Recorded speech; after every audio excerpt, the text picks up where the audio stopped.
Hello,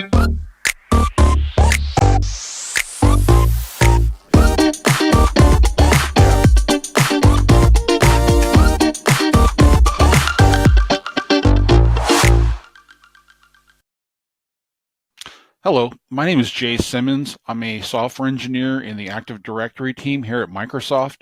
I'm here today to talk to you a little bit about Windows Local Administrator Password Solution, also known as Windows LAPS. So today we're going to be talking about some of the enhancements we've made, as well as our roadmap. Here's a brief agenda. We'll be taking a look at where we came from. We're going to be taking a look at what the future looks like, what our current status is, what the improvements are that we've made, as well as our roadmap. So where'd we come from? So what is LAP? Many of you are already going to be familiar with LAPS, but let me just briefly cover it. LAPS is a solution that manages and rotates on a regular basis the password for a Windows local account and stores it in the directory.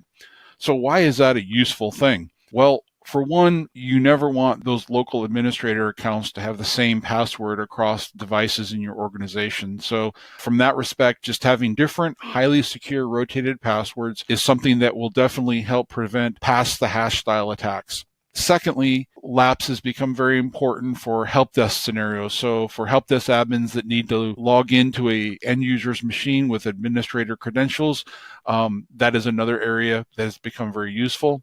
And then finally, in the device recovery scenario, if for some reason the device is not accessible, took a bad network driver update, and you're unable to log on normally, you can always log into a device at the keyboard and console with a local account.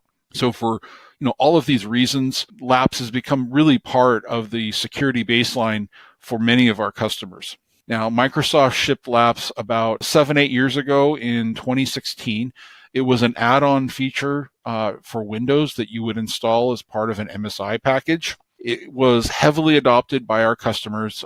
Really amazing just how far that product has reached into the Microsoft customer space. Now, that said, I just love what that product did. For its time, it did a great job, but it did need a lot of improvements. It only supported storing passwords to on-premise Active Directory, so a lot of our cloud customers were unable to use it, and it had some other aspects that really needed some fixing and some improvements. So for all those reasons, we decided to invest in a new solution. The new solution is called Windows LAPS. Why is it called Windows LAPS? Well, it's all new, but more importantly, it is built into the Windows operating system. We support storing passwords in Entra, formerly known as Azure AD. You can manage the solution via Intune Policy Management. We support on-demand password reset via the Intune Management Console.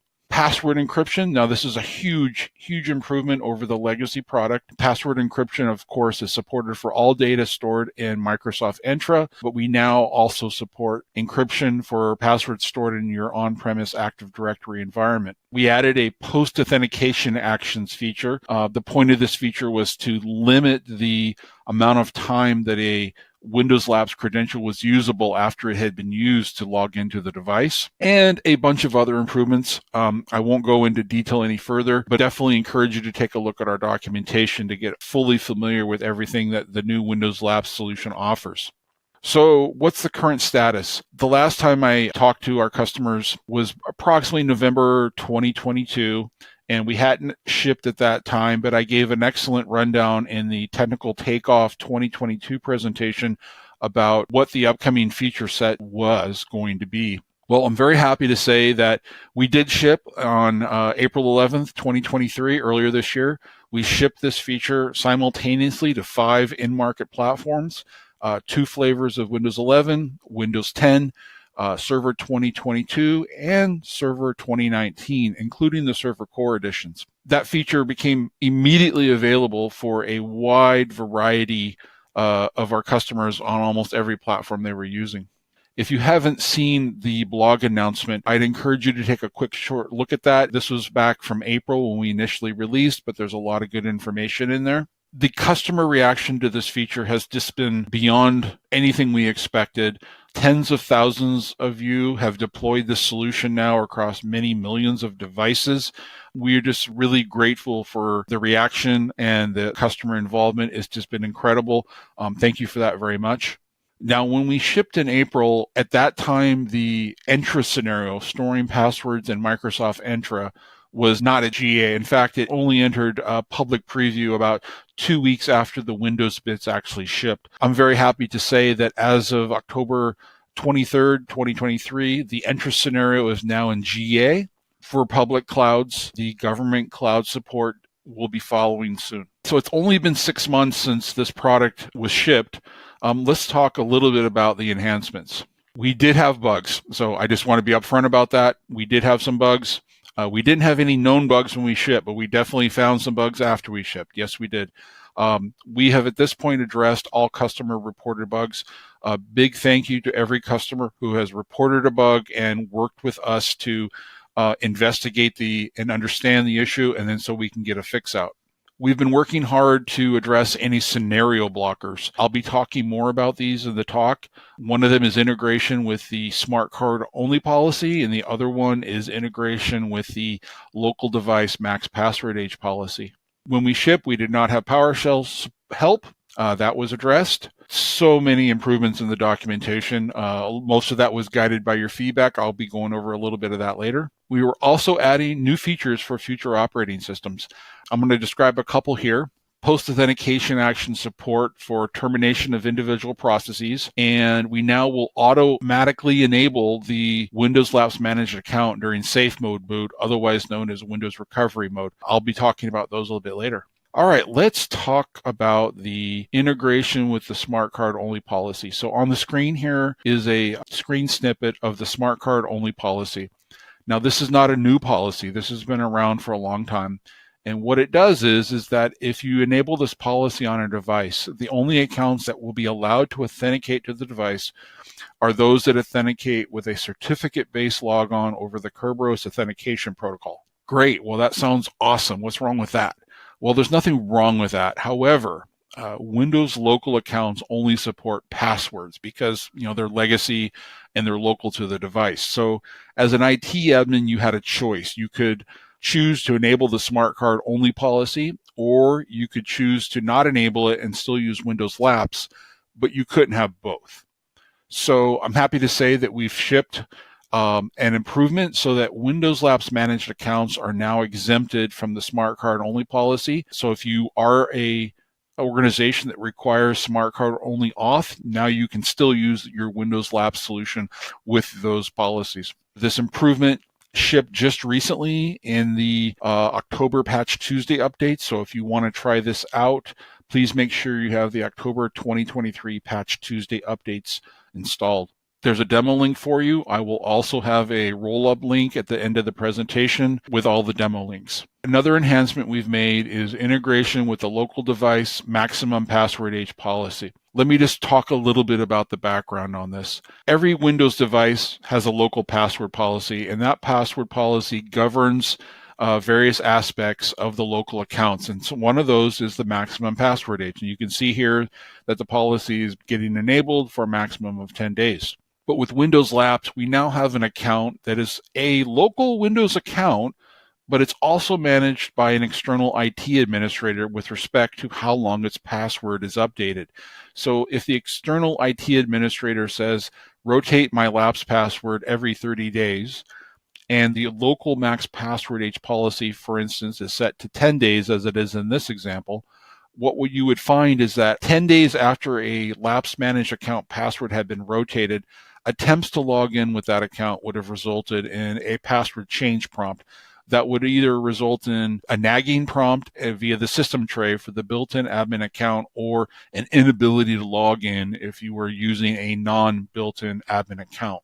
So either way, it's not a good solution. As a matter of principle, we don't want a human being to ever change the password for the Windows Lapse managed account. So the enhancement we've made here is that Windows Labs managed accounts are now exempted from the local device's max password age setting. So no matter what the local device's max password age policy is, the IT admin now can be assured that they will always be able to log in with their Windows Labs managed account. We have a demo here. Definitely take a look at that. It'll kind of bring it home. Labs PowerShell help. Many of you pointed out that when we shipped in April of 2023, we did not include a comprehensive set of PowerShell documentation for the new Labs PowerShell module that shipped as part of the feature. Your feedback, we knew that we did not have this, but we were planning to add it all along.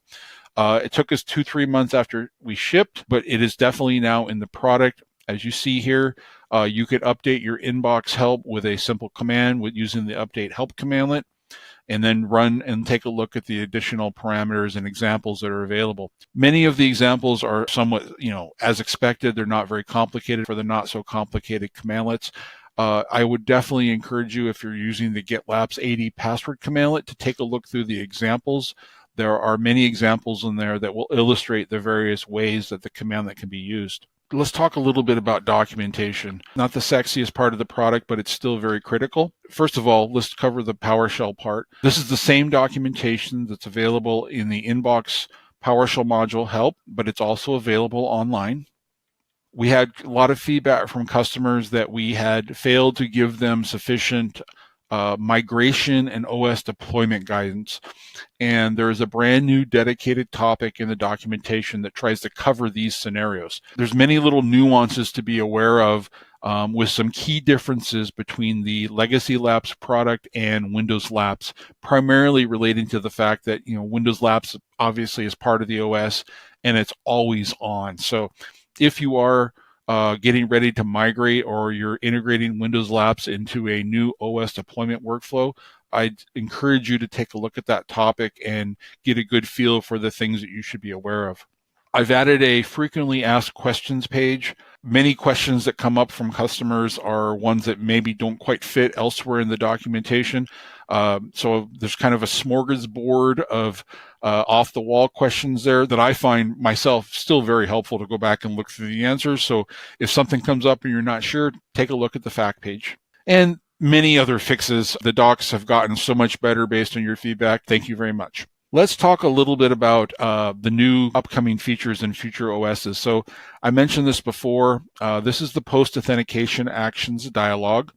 The three options that we supported when we first shipped are reset the password and log off, and reset the password and reboot the device. Now, that is great. Now, what does log off the managed account really mean? Now, under the covers, what we're doing is we're terminating any interactive logon sessions, and we are also terminating any authenticated SMB sessions that we find using the Windows Labs managed account. Now, what we missed, based on your feedback as well, was many of you are using Windows Labs credentials for over-the-shoulder style authentication, or you can also think of it as run-as.exe style authentication.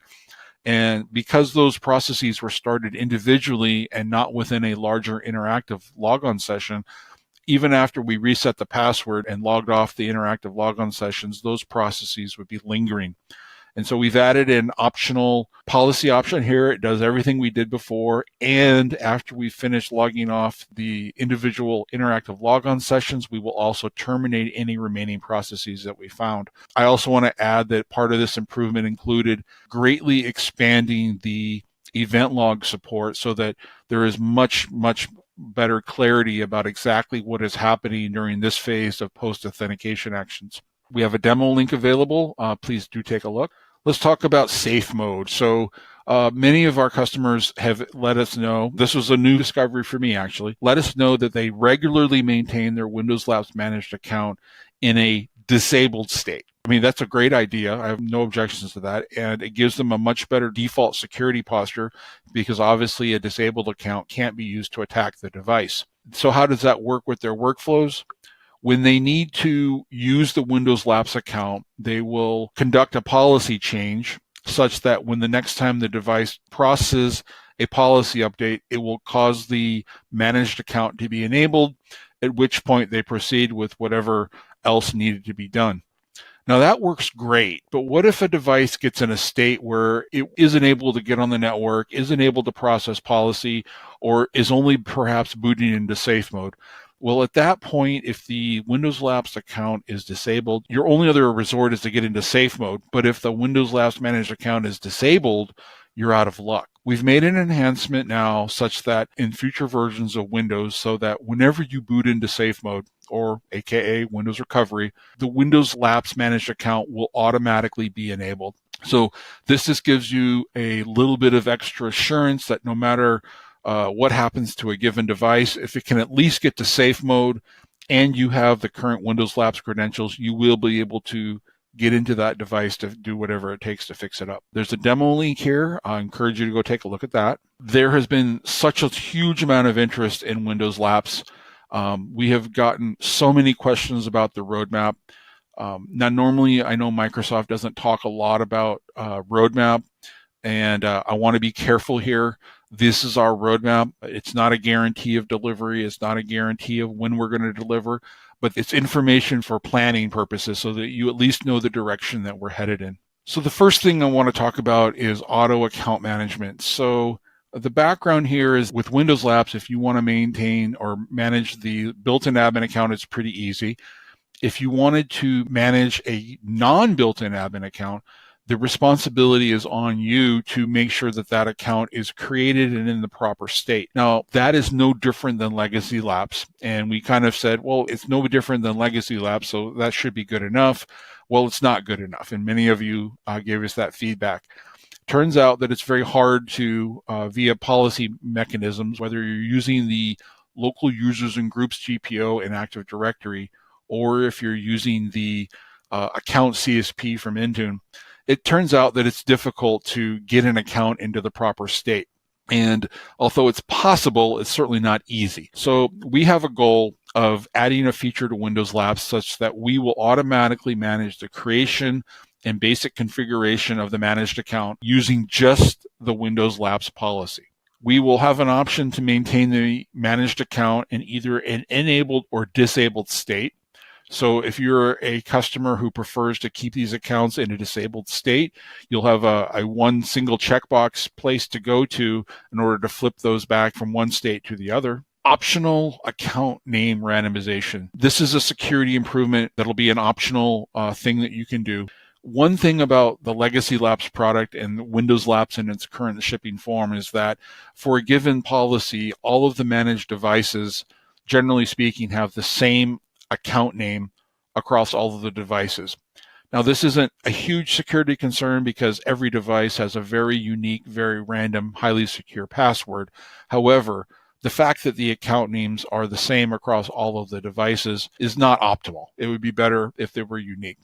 So what we're going to be doing is adding some sort of form of randomization, probably something where the customer, the IT admin, would configure an account name prefix, and then on every single device, whenever they rotate the password, they will randomize the account name with a 8-digit random suffix or something along those lines. And so the end result there will be that all devices in the enterprise will have different per device unique Windows Labs managed account names, just making the job of an attacker that much harder. As a stretch goal, we're trying to make it so that if we don't think that Windows local accounts are a thing that are used much in the modern era, they're really just used for bootstrapping a device as well as the various primary scenarios that Windows Labs is used for. So if that's where you are and you don't want to worry about these local accounts, except for making sure that the Windows Labs account is ready for use,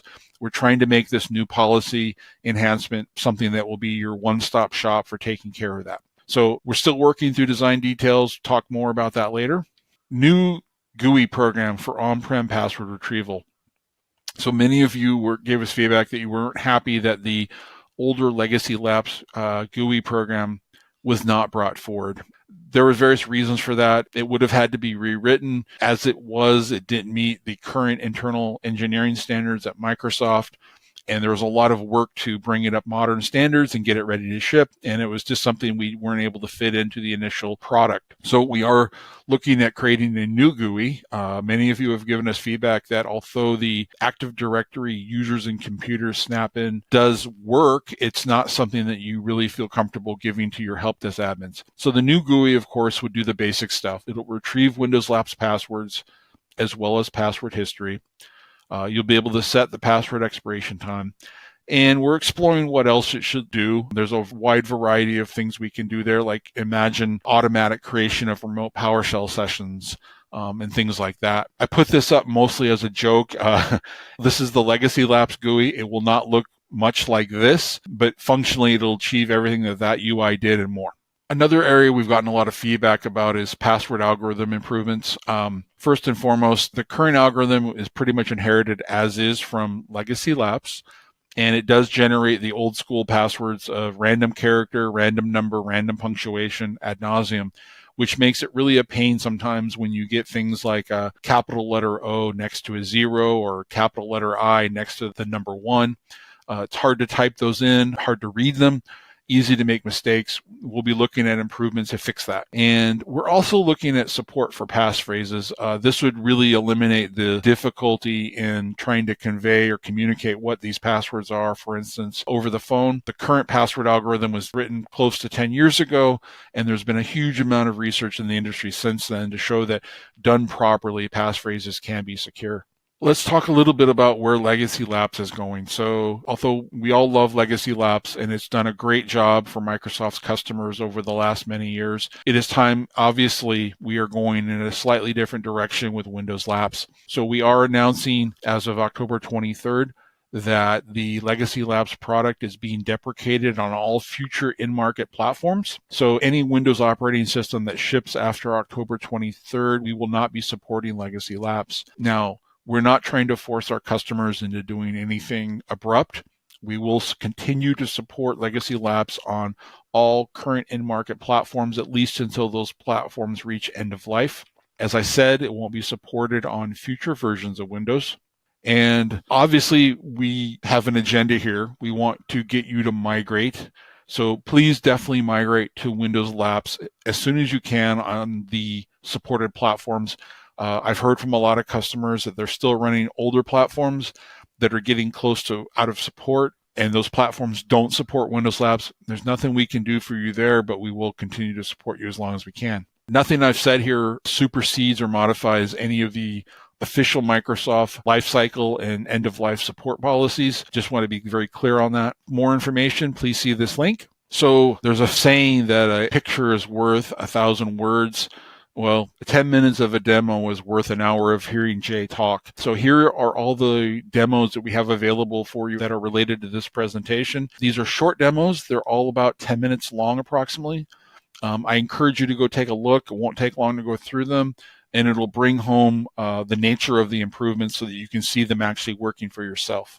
So in summary, we are definitely making continual improvements to Windows Labs. You can see the things that we're focusing on. Really appreciate all the help we've gotten from you, our customers. And to be very, very clear, your feedback is driving our future changes. So we are listening as much as we can to get all the feedback and to prioritize and figure out where the key gaps are. If you have feature suggestions, please take a look at the link there. Other customers have already posted ideas. Take a look at the ones that are there, upvote them, or if you see something that's not listed, definitely please feel free to add it. If there's a question or a feature that's not there, or you think you need to ask me a direct question, there's my email address. So just to wrap this up, I just want to give a sincere thank you to all the customers out there who have deployed the feature and given us feedback. Thank you for your time listening to this presentation, and definitely please do take a moment and view the demos as well as the other sessions. Thank you.